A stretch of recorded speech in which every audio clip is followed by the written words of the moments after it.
It kind of gives you Sims music. Yes, I See, hear it. it does. It gives me Sim music.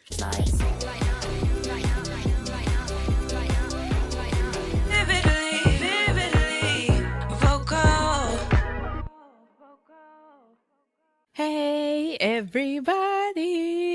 Hello. Welcome back to Vivid Vivid Voices with voices. your host, Ari Blue. And your host, Jay Marie. And today we will be reviewing Charli XCX's newest sixth studio album, Brat. What is a brat? The title of Charli XCX's sixth studio album, she envisions a brat as someone who has a pack of cigs, a big lighter, and a strappy white top with no bra. You're just like that girl who's a little messy and likes to party, and maybe she says some dumb things sometimes, who feels like herself, but maybe also has a breakdown, but kind of likes parties through it. Is very honest, very blunt, a little bit volatile, does dumb things, but it's a brat. You're brat. That's brat. Many theorize it's the antithesis to the clean and highly groomed aspect so often on display by social media influencers. There's even a brat color, a very specific shade of chartreuse, which the internet has declared as the color of the summer. The singer made it her album cover and has explained it's kind of the idea of making something like quite disgusting and turning it into this thing people are going to look at quite a lot and think about and ask, why that green? We can clue you into the phenomena that has taken over pop listeners since the release of Charli XCX's album Brat, which has fans declaring this is a Brat summer. USA Today called the album an embrace of hot mess pop star aesthetic, prioritizing club culture at its core, but still offering introspective lyrics on aging,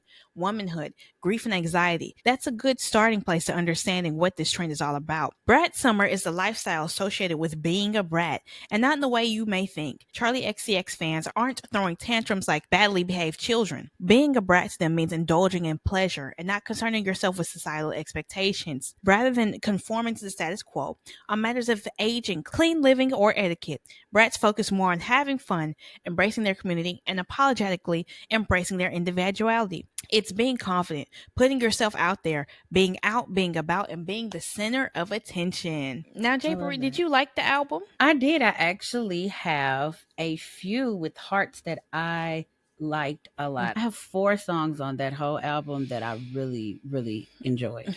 I've never listened to a full Charli XCX album, so it's electronic music. It draws influence from the English rave early 2000s music scene. Hmm. It's a more aggressive club sound apparently than her previous album, but I've never listened to a full album by her. But like, I like electronic music, but I can only take it in very small doses. Otherwise, it gives me like not like a headache or like it just kind of it becomes a little bit overwhelming for me. But it was something different, and I was surprised by like the substance that the album had to give, and the Right. lyrics and whatnot. Track number one, 360. For my notes for that one, I had Club Cunt Y2K. Okay, so since for me listening to the whole album and going from the beginning to the end with 360, it was a perfect opener. I'm gonna say that it was very perfect. I loved how um which y'all will go through that at the end, but I love how at the end she used this song right here at the end of that song. Well, I'm not making no sense, but she used the same song at the end of the of 365. I like how she did that, but this one in particular, I just feel like this was a very good opener for the whole album. It kind of set the tone. Like Mm-hmm. this is the tone of the song, and we're gonna just go with it from there. So yeah, I liked it a lot. Mm-hmm. I did. Club classics. I wrote aggressive. Beat was real violent. So I don't want nobody coming at me, but it sounded like I could listen to the song on The Sims. I don't want nobody coming at me, but it sounds like when you put on the electron like Let me see. a certain genre, it kind of gives you Sims music. Yes, Yeah. I See, hear it. it does. It gives me Sim music. It does. I thought I was listening to The Sims. I'm like, okay, hold on, okay. I liked it, but it just really gave me Sims. I hear it, actually. I do. Number three, sympathy is a knife. That's where it starts to get vulnerable. Your Mm-hmm. insecurities and the little voices in your head, they're tearing you apart. Somebody's reassuring you. They're like, "No, don't say that about yourself," or that's not true. And you're just like, "Oh, you're just saying that to make me feel better." Like you're trying to make me feel better with the sympathy, but the sympathy, it hurts. It's cutting Right. me like a knife. It's Right. stabbing me like a knife. Right. So with this one, I had put the melody and the chorus was it was enticing. I loved it. It was very infectious. I enjoyed that the emotion. You could tell from the emotions in her voice. It was like trying to win the fight against the busy beat it's touching. That's what I put on Hmm. my notes. But Hmm. you can just tell. I enjoyed that one too. I might say something stupid. I had to heart by that one. It's short and sweet, but it still has a lot to say and a lot to unpack. It's about her fame and the struggle to make it to the top and maintain your relevancy. But to me, I think it's also relatable to normal people in some way. Mm-hmm. She's let in, but she's still on the outside. Yes, I'm a famous singer, but not the big global megastar. Mm-hmm. And when fans talk about this album, like I heard a lot of people bringing up Taylor Swift for some reason. I'm not sure what the background is or what drama there might be with Taylor Swift, but I Mm-hmm. couldn't wrap my head around it because they make two very different kinds of music. But I can see how a Taylor Swift could be brought into the conversation of being like, "Oh yeah, I'm a famous singer, but I'm not this global megastar like a Taylor Swift would be, and we all have those moments where we show up somewhere and we're like, am I good enough to be here? Am I this and am I that? With that one, I feel like it was more of a interlude for me. I don't know. Maybe it, Hmm. it gave me more of an interlude. So Yeah. I didn't, I guess, that one kind of was just like, okay, it's kind of like a interlude, a little break, and then we're going to the next song. That's what Hmm. I got. Yeah, short and sweet. Talk. To me, that's about getting to know somebody and you have this anxiety of how they actually feel about you, but they're not talking to you about it. Right. And your friends are the people that know your innermost thoughts. And you're like, well, what do your friends know about me? What do they think about me? What have you told your friends about what you think about me? At the end, she's like, I don't care what or how you speak. I don't care what language you speak or how you speak it. Like, just talk to me. It's like craving to know someone on a deeper level. Like you need some reassurance or something like that. Right. So with this song, I loved the outro. I really enjoyed the outro, but I don't know. Hmm. I guess I really wasn't sold on the chorus part of it, and I don't know. Hmm. This was kind of like my least favorite song off the album, but I mean, Hmm. the very enjoyable part was the outro of it. Okay. Von Dutch.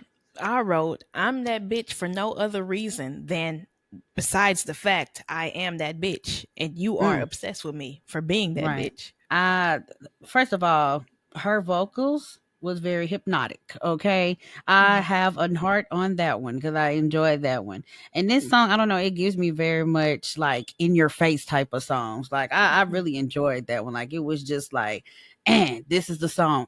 Like I liked it that one definitely. Everything is romantic. Apparently, this song, she went to Italy in the Amalfi Coast with her family, and she was just observing things. And she was like, kind of like, I think the first lyric goes like, "Oh, tattoos on leather skin." She saw somebody with a tattoo on their skin that looked like leather, and Right. so on and so on and so on. But I didn't really have anything for that one. For that one, I just put like you could tell like she had different iconic moments that she just put in that song. Hmm. Like it's more of a she has a song that my little sister listens to. It's called I think it's from her. It's called Party for You. And she made me listen to that one and I was like, okay, they kinda meshes together. I think it was by her. I Hmm. don't know how to ask her, but I liked it this one, but you can kind of tell it's just like different things, different experience she had, different iconic moments. It just kind of wrapped in one song. Rewind, rewinding to a time when things were so simple. Like childhood when we didn't think about this extra shit that plague us in adulthood. So doing things for the love of it. She mentions Billboard and wondering if she deserves to be commercially successful. And Mhm. then there's making music, not even thinking about the charts. I have a heart on this one. I love that song. I have that song. I have listened to it consistently. The actual rewind in that song, I was just like, hold on. It just gave me like, okay, you Mm-hmm. she's a genius with that one. I love that one. Just I Mm-hmm. when I was thinking of listening to these songs, I was listening to like the melody and everything. That rewind just yeah, it was top tier for me. When she did that, I said heart and put it right in. Definitely. So I, very powerful song. I have a harp next to that song. I really liked it. So it's dedicated to Sophie, an artist and close friend of Charlie, who tragically passed away after an accidental fall back in 2021. So in this song, Charlie speaks of her regrets about their relationship, how she would often push Sophie away since Charlie was afraid of not being cool enough or good enough of a person for her.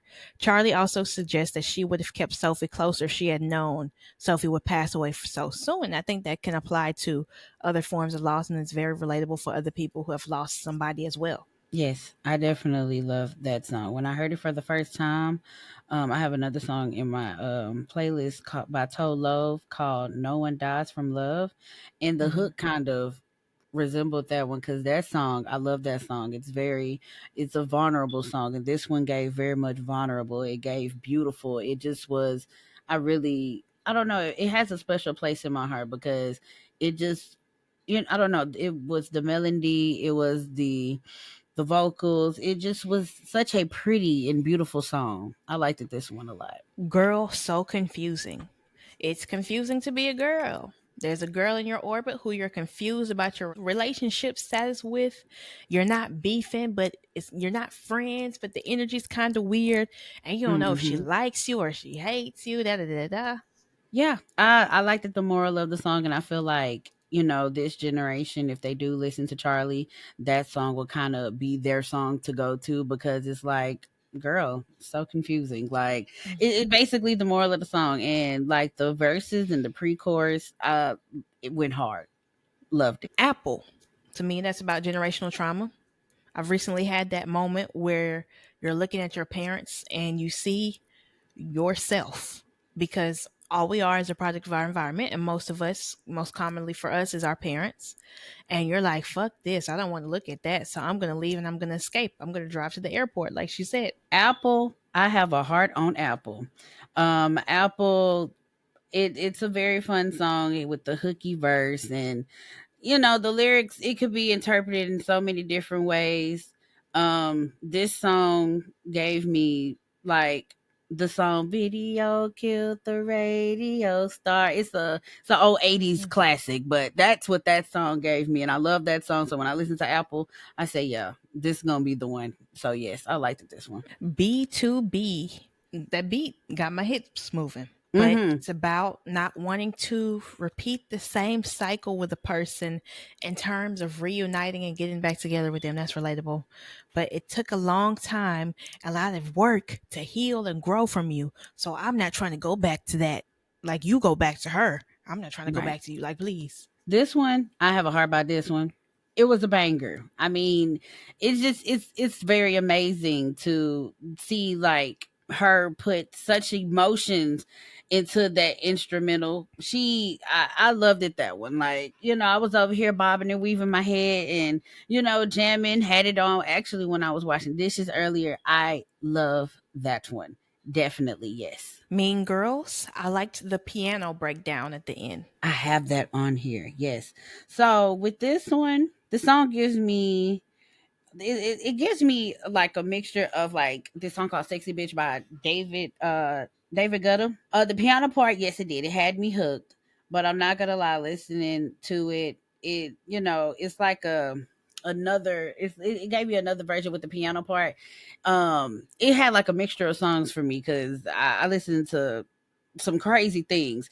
If y'all don't know, Kodak Black got a song called Patty Cake, and he has like a musical introduction at the beginning, and it kind of gave me that, which I was like, okay, I like this. I mean, I didn't have a problem with the song, but the only part that really caught me was the piano part. It hooked me to like the song. I think about it all the time. To me, that was about thinking about life and all these fake deadlines that are placed on our lives, especially women. Everybody around you is getting married, settling down, house and kids, all that. And she's wondering if it'll give her life a new purpose. Like she's not doing what she's supposed to do. People are like, the best thing in the world is to become a mom. Fuck your career and fuck your passions. Have a baby. And I'm just like, I'm a 25-year-old girl.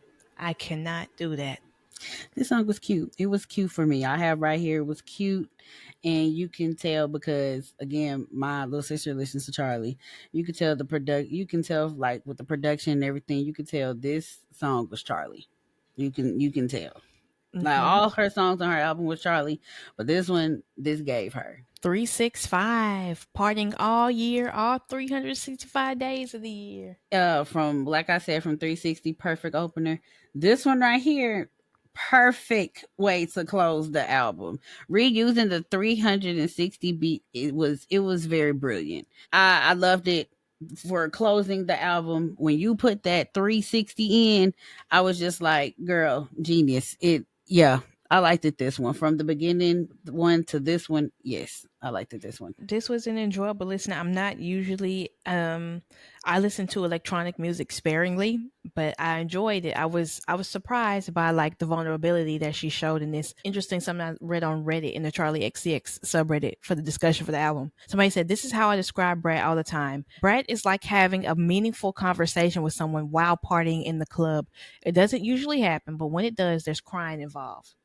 Mm. So it has those sore spots throughout, the party music, the moments, and things of that nature. Altogether, I'm not a pop girly as far as like listening to pop albums, but this one I really did enjoy a few songs. A couple of them was hit or miss for me, but I do have my four that I really enjoyed. I have one in particular that I love so much, which is Apple, which I deeply play that one now. But all in all, I really think this album it's I like it. I love it Hmm. gives very much well, let's just say it gives very much oomph, oomph, and you gotta ignore her, but it was a bop. I loved it. Shoulders were shaking and everything.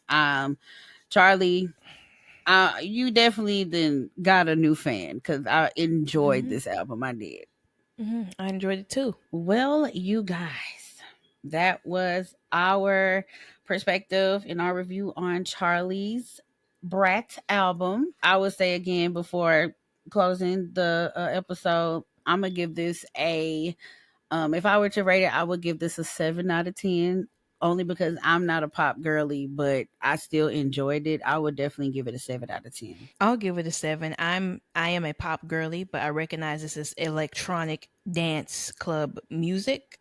Hmm. So I'll give it a 7. I can appreciate what it had to offer, but it's not something I would listen to on the daily. Right. Maybe so I every now and then, but I really appreciated this album. It was a different acquired taste for me, but I really enjoyed myself listening to it. I was surprised. Okay, you guys, we will see you on the next one. This has been your host, Ari Blue. And this has been your host, Jay Marie. Bye, you Bye. guys.